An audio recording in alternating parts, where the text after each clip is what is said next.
আসসালামু আলাইকুম। আমি এই প্রথম ডিম পিঠার ব্যাটারটাকে রেডি করেছি। এর আগে আমার আম্মু এই ব্যাটার রেডি করতো, আমি জাস্ট ডিম পিঠাগুলো বানাতাম। এদিকে আমি একটা কড়াইয়ে তেল দিয়ে নিয়েছি। তেলটা গরম হয়েছে কি না তাই একটু চেক করার জন্য কয়েকটা ড্রপ দিয়ে দেখলাম যে হ্যাঁ, গরম হয়ে গিয়েছে। বিসমিল্লাহ বলে আমি ডিম পিঠাটা ছেড়ে দিলাম। আলহামদুলিল্লাহ, মাশাআল্লাহ, কি সুন্দরভাবে ডিম পিঠাটা ফুলে উঠেছে। তারপর এই ডিম পিঠাটাকে ভালো করে ভেজে আমার হাজব্যান্ডকে ট্রাই করানোর জন্য নিয়ে যাব। সে বলেছে একদম ভালোভাবে ডিপ ফ্রাই করতে। এদিকে একটা কাঠি নিয়ে আমি চেক করছি ডিম পিঠার ভিতর কাঁচা আছে কি না। দেখলাম যে হ্যাঁ, একটু কাঁচা আছে। তো আমি ওটাকে ভালো করে ডিপ ফ্রাই করে ভালো করে ভেজে নিলাম। তারপর চেক করলাম, দেখি যে না, আলহামদুলিল্লাহ, একদম রেডি।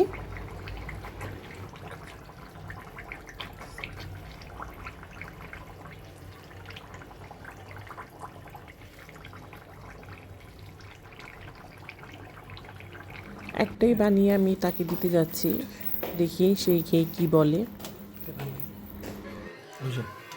ঠিক আছে,